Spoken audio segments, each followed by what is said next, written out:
So what I say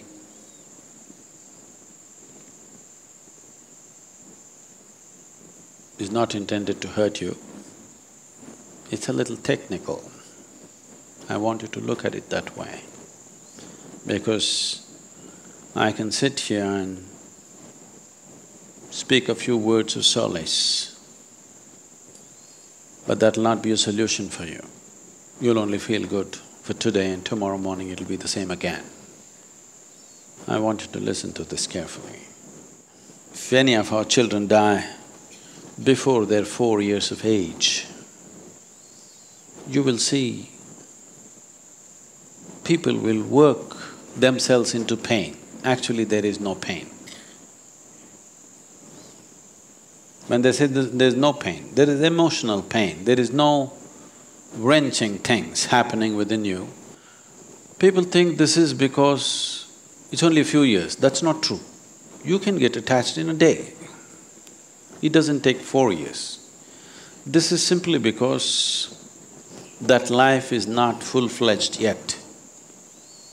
Even the governments in the world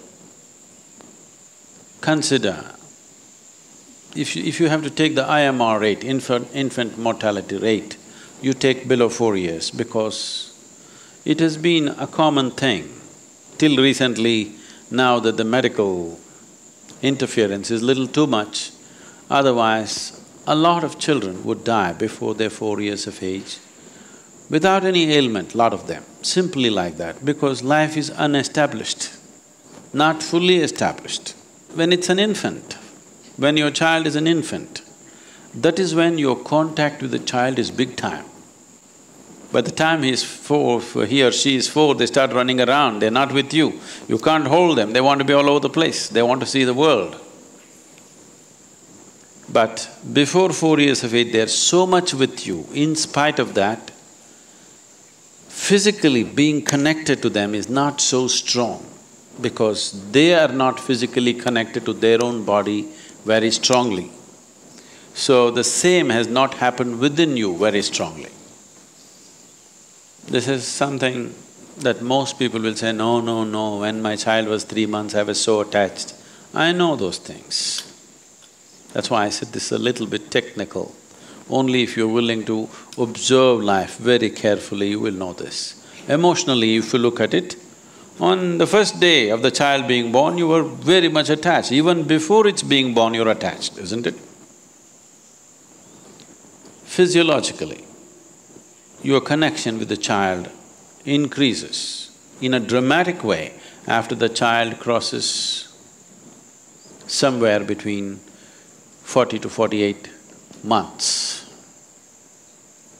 At that time, your physiological connection with the child becomes much more immense, and it is happening in your body. Something is happening in your body which most people don't decipher. They experience something happening with them before 4 years. After 4 years, child is a problem, where is it going, where is it, school admission, this one, that one, you know.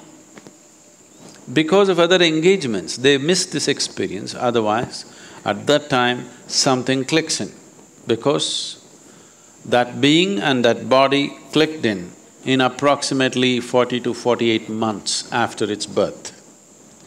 When that clicks in, you come to a certain ease because it becomes a part of you, you don't have to consciously hold it. A natural holding is happening. If a child dies young, before 4 years, they will be disappointed, emotionally disturbed, but not grief-stricken. This is not because of the duration at all. This is because still that being has not connected with that body. And you must understand, you are only a provider of the body. You cannot create a being.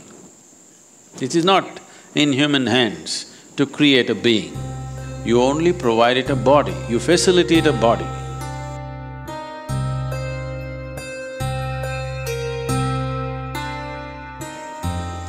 So only when that being really clicks on to the body that you provided, something clicks on within you and occupies a certain space. It occupies a certain space within your own system. If we just check somebody's energy, we know whether they have had children or not. You go to a local astrologer, for 25 rupees, he will tell you how many children you have, whether they're surviving or not surviving, even what their names are. For 25 rupees, I'm telling you, that's $50. They'll give you a brief synopsis of your children, their characteristics, their names, everything. Because it occupies a certain space within you, and if you're willing to observe, it is very much there. Now, this connection, this physiological connection is very strong till the child becomes 21. After 21, it starts dissipating once again. This is a beautiful natural system of caring for the offspring, bringing it up, and also being capable of releasing it when you have to. If somebody comes to me and says, "Bless my children," I'll ask, how old are they? If they're below 21, we really bless them. If they're over, we banter with them, joke with them and send them.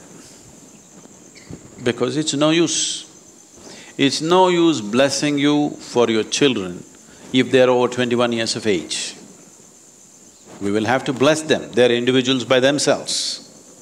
If they're below 21 years, you can bless a mother or a father and have a deep impact on the child. But if they're over 21, they have to come by themselves. Blessing the mother, blessing the father is of no consequence or great significance. It's only emotional significance. This should not happen to anybody, but it happens. It's always best we die before our children die. That's how it should be, the natural order of life. Sometimes it does happen. It is happening to somebody or the other every day. Most people believe it'll never happen to them. It's not so. It can happen to anybody. Now that it's happened to us, it is best. Before it happened, we could have done anything to save that life. Once it's happened, it's time to look. It's time to look deeper within yourself and understand what this whole process is, how profound it is, at the same time, how binding it is and how liberating it can be. In India, people desperately want to have a son. The reason why they want to have a son is, today the social situations have changed, the technological and travel capabilities of people have changed. Otherwise, when they come of age, the girl gets married and goes to somebody else's house. If you die, she may not be able to come because she has to walk. She need not be in America. If she's in Salem, she won't come walking 200 kilometers. By the time she comes, your cremation will be over. So we want a son because the son lives here. In today's world, it's irrelevant. But I want you to understand, 1,000 years ago, this was very relevant. If she was living 50 kilometers away, she wouldn't come in time. She has her own children, her own husband, her own family. She can't just drop and walk away. And alone she can't walk away. Everything would be forested and somebody has to escort her down, so it wouldn't happen. That's why the 12th day was arranged for the daughters to come. When you die, you want your child around you. They said son, because practically it was only possible for the son to be around, daughter would be somewhere else. The reason why a child should be around is, there are methods to make use of that little pocket within you, a little empty space within you, which is occupied by that being whom you refer to as my child. And if he does the right things, he can liberate you. It's for this, those people who live completely unaware and they don't do anything about themselves, they're depending upon their children to liberate them. And that became a whole tradition by itself. Varanasi is known for this. People come either with their aged parents who want to die in Kashi, or they have just died with the ashes and whatever else they come, because they somewhere understand they could liberate them. But today, there are very few people who know how to do these things properly. So it has become a mere ritual. So what I am trying to tell you is, once you bear a child, a certain space of who you are is occupied by that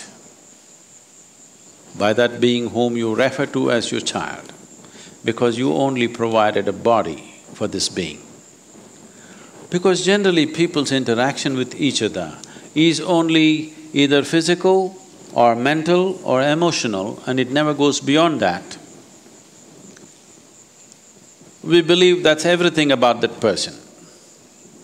But when a person dies, or when a person sheds his or her body, all that is gone. The mental structure is gone, emotions are gone, body is for sure gone. So everything that you knew as mine is gone. And that being that you have always held as your child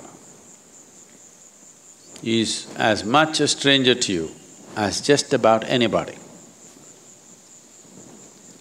Now, at the same time, after someone is dead, if they happen to be our parents, we do certain things. If they happen to be our children, we do nothing. Because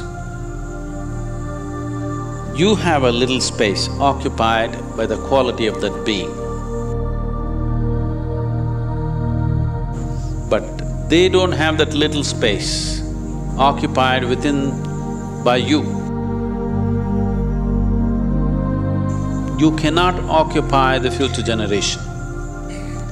The future generation occupies a little space in the past, but the past generation will not occupy and cannot occupy, in the very nature of things, in the future generation. Because of this, as a child grows and becomes close to 21, you look at them, they look like absolute strangers. You can't believe, did you bear them? Are they your children? Is this the same little baby that I brought up? Can't recognize what they're doing, because you do not have an abode in them, but they have an abode in you. So if you want to influence your children, don't try to do too many things with them. You must be able to identify where this space is. If you keep it in a certain way, things will happen okay. This is a remote control that a parent has about the child. So if you want to influence your child, within the first 11 days that you have come, Kala Bhairava Karma definitely does something significant.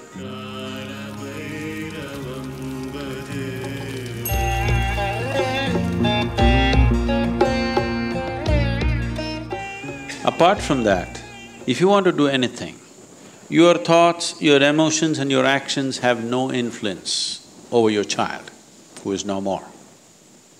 But if you turn inward, if your way of being becomes pleasant, it has a tremendous influence. Because that little space, if it becomes pleasant, that being will experience pleasantness. Till that being finds another body, till then you can influence. Once it finds another body, you have nothing to do with it. Now somebody else claims, this is my child, and a whole new drama begins again. This is not a right thing to tell someone who's lost their child just a week ago, I'm sorry. But that's how it is. So, one thing, one thing that all of us need to understand is, children only come through us, they don't come from us. It's a privilege that somebody chose to come through you, that you could be a passage for another life. We don't own it. We can't claim rights over it. It just came through us, it's a great privilege. You must cherish that privilege. And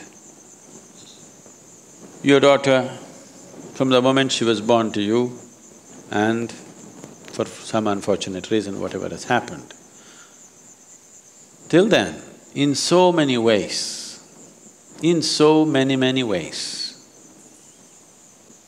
which one may not realize at that time, but now if you look back, in so many ways she enriched your life, isn't it?